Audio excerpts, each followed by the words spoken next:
नमस्कार, म चाहिँ हरि हो। म चाहिँ हाल अहिले मलेसियामा छु है। म तपाईँहरूलाई एउटा कुरा भन्न चाहन्छु।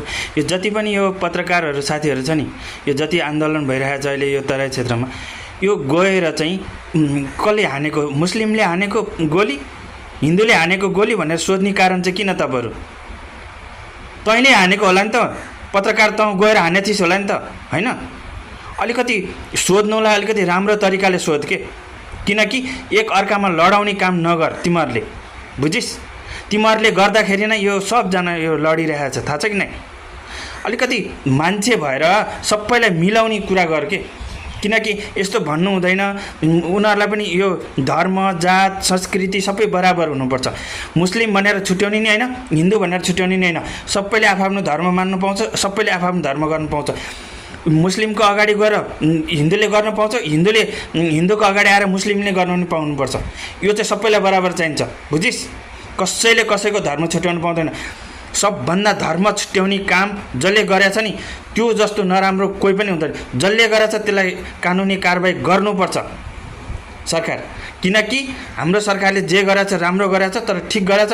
तर अझ यो जति पनि यो आर्मीले अहिले गएर त्यहाँ प्रोटेक्ट गरेछ नि, उनीहरूले धेरै सबैले सुरक्षा दिइरहेछ। एउटा कुरा म के भन्छु भने, जसको गल्ती छ नि त्यसलाई गएर त्यसलाई समातेर अगाडि लिएर आएर किन यस्तो गरेको, के कारणले गरेको भनेर अगाडि सबैजना राखेर बोल्नु के।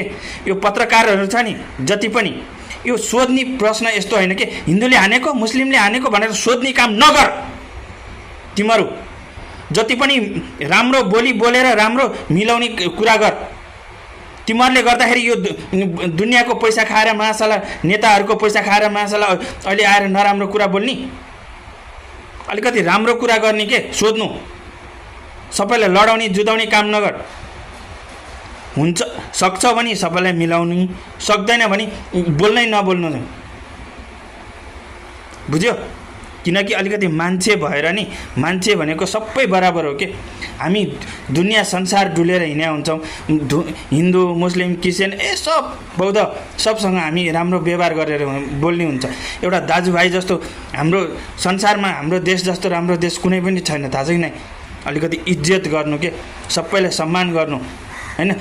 यस्तो के कसैले केही गरेछ भने भाइ तैँले यस्तो गर्नु हुँदैन, तिमीले पनि यस्तो बोल्नु हुँदैन, तिमीले यो बोल्दा यस्तो हुन्छ, योले बोल्दा यस्तो हुन्छ भनेर सम्झाउनु के। पत्रकारहरू याद राख्नु होला यति कुरा, बुझ्नुभयो? यो फल्नाले हाले गोली, ढिस्काले हाने गोली भनेर सोध्ने काम नगर्नु होला अबदेखि।